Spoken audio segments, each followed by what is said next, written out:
मित्रांनो, सुख म्हणजे नक्की काय असतं या मालिकेच्या आजच्या भागामध्ये आपण पाहणार आहोत. लक्ष्मी सर्वांना सांगत असते की शालिनी मामीने मला त्या गुंडांच्या तावडीतून वाचवलं आणि एका गुंडाच्या हातून शालिनी मामीच्या हाताला गोळीसुद्धा लागली आणि त्याचमुळे आम्हाला घरी येण्यासाठी उशीर झाला. तर गौरी काळजीनेच शालिनीला विचारते, वहिनी तुम्हाला कुठे लागले? तेव्हा शालिनी तिचा रक्तबंबाळ झालेला हात सर्वांना दाखवते. तर सर्वांनाच मोठा धक्का बसतो. तेव्हा गौरी घाबरतच म्हणते, वहिनी अहो तुम्हाला किती लागले? खूप रक्त येत आहे. शालिनी नाटक करत म्हणते, एवढं काही नाही ग, गोळी फक्त माझ्या हाताला घासून गेली एवढंच. तर लक्ष्मी विचारते, शालिनी मामी जर आज तू माझ्यासोबत नसतीस तर माझं काय झालं असतं? तर शालिनी म्हणते, प्लीज असं काही बोलू नकोस. अगं माझीच चूक झाली. मी तुझ्यासोबत असतानाही ती गुंड तुला पळून घेऊन जात होती, म्हणजे माझाच हलगर्जीपणा झाला ना. तर लक्ष्मी म्हणते, मामी तू किती स्ट्रॉंग आहेस ग, एकटीनेच त्या गुंडांशी फाईट केलंस. शालिनी म्हणते, करणारच ना, कारण तू तुझ्या आईबाबांचा जीव आहेस. तुला काही झालं असतं तर त्यांना काय वाटलं असतं, हाच विचार माझ्या मनात आला आणि अचानक माझ्या अंगात बळच आलं बघ. आणि मग काय, दगडधोंडा लाकूडकाठ्या जे काही माझ्या हातात आलं ते घेऊन मी त्यांना मारलं. जेव्हा त्यांची बंदूक माझ्या हातात आली ना, तेव्हा ते गुंड घाबरले आणि तेथून पळून गेले. गौरी मी काहीच वेगळं केलं नाही, मी फक्त माझं कर्तव्य पूर्ण केलं. कारण तुम्ही दोघांनी किती विश्वासाने लक्ष्मीला माझ्यासोबत पाठवलं होतं, मग तिचं रक्षण करणं हे माझं कर्तव्यच होतं. मग हे कर्तव्य पूर्ण करण्यासाठी हातावरच काय, जर माझ्या छातीवर गोळी झेलण्याची वेळ आली असती ना तरी मी मागे पुढे पाहिलं नसतं, असं शालिनी नाटक करत म्हणत असते. त्यानंतर शालिनी अचानक चक्कर येऊन खाली कोसळते. तर सर्वजण तिला आतमध्ये घेऊन जातात. त्यानंतर जयदीप त्याच्या रूममध्ये घडलेल्या सर्व प्रकाराचा विचार करत असतो. तो गौरीला विचारतो, हे सगळं काही तुला जरा विचित्र वाटत नाही का? गौरी म्हणते, हो मी पण त्याचाच विचार करत होते. जयदीप, आपण शालिनी वहिनींना ओळखण्यात चूक तर केली नाही ना? तर जयदीप म्हणतो, माहिती नाही, पण आपला असा कुठलाच शत्रू नाही जो लक्ष्मीला किडनॅप करू शकतो. बिझनेसमध्ये आहेत परंतु पर्सनल लेव्हलला असं कोणी काही करत नसतं. तर गौरी म्हणते, कोणी पैशांसाठी किंवा खंडणीसाठी केलं असेल. जयदीप म्हणतो, तसं काही असतं तर त्या लोकांनी आपल्याला फोन केला असता. तर गौरी म्हणते, पण लक्ष्मीने सांगितलं म्हटल्यावर जे काही घडलं ते खरं आहे. शालिनीनेच तिचा जीव वाचवला आहे. पण मला असं का वाटत नाही की शालिनी वहिनीने आपल्यावर उपकार केलेत म्हणून. त्याच वेळेला शेखरदाजी पळतच तिथे येतात आणि जयदीपराव, गौराबाई पेढे काढा कारण आनंदाची बातमी आहे. तुमच्यावरील सगळे आरोप आता मागे घेण्यात आले आहेत. आणि ते ऐकून जयदीप गौरी खूपच खुश होतात. तर शेखर म्हणतो, धरा पाटील साहेबांसोबत बोला.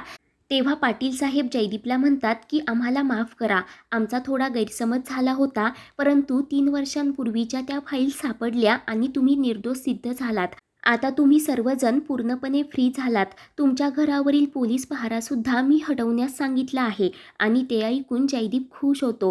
तो शेखरदाजींना विचारतो की हे सगळं कसं झालं. दाजी म्हणतात, मला नाही माहिती, परंतु ही सगळी अंबाबाईचीच कृपा म्हणायची.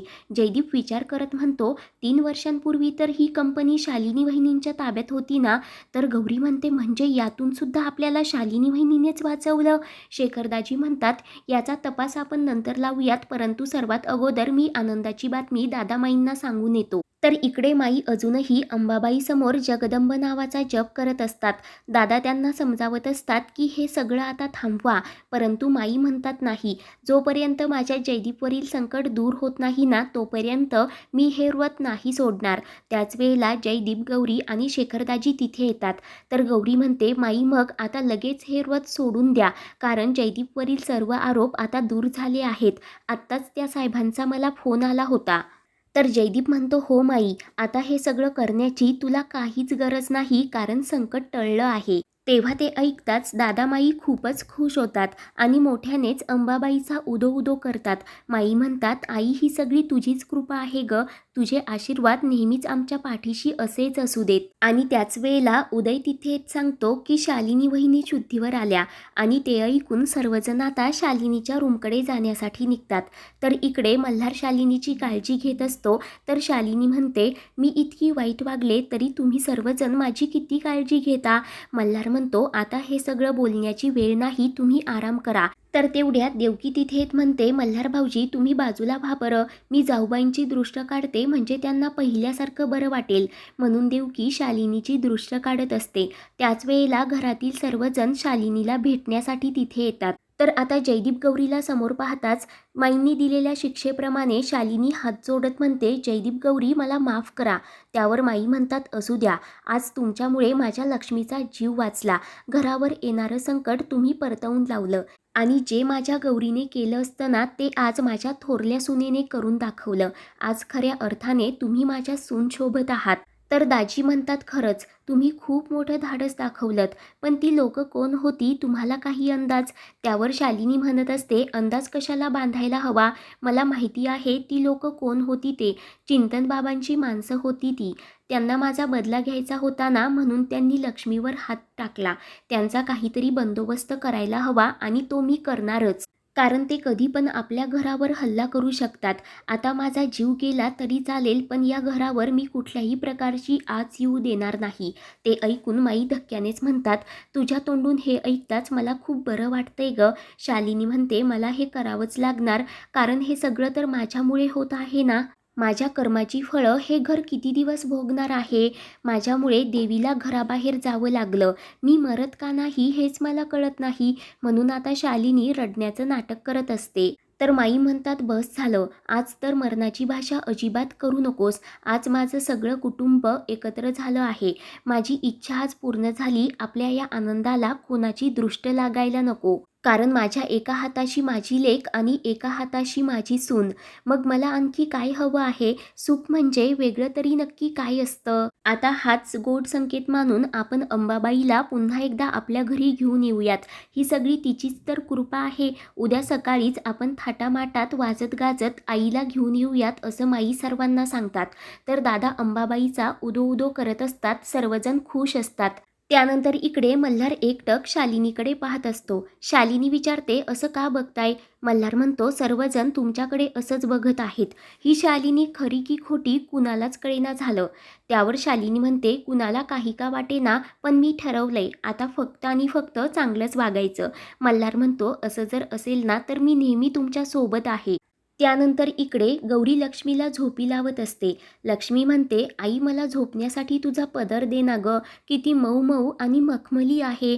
तेव्हा मखमली शब्द ऐकताच गौरीच्या डोक्यात ट्यूब पेटते. तिला ते कोडं आठवतं. तर जयदीप म्हणतो, म्हणजे मखमली म्हणजे साडीचा पदर तर नसेल ना?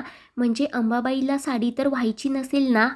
तर गौरी खुश होत म्हणते, हो जयदीप, तेच असू शकतं. माझ्या बाळाने उत्तर शोधलं म्हणून जयदीप गौरीचा आनंद गगनात मावेनासा होत असतो. त्यानंतर गौरी शालिनीच्या रूममध्ये येत तिचे आभार मानत म्हणते, की आज तुम्ही माझ्या लक्ष्मीचा जीव वाचवलात.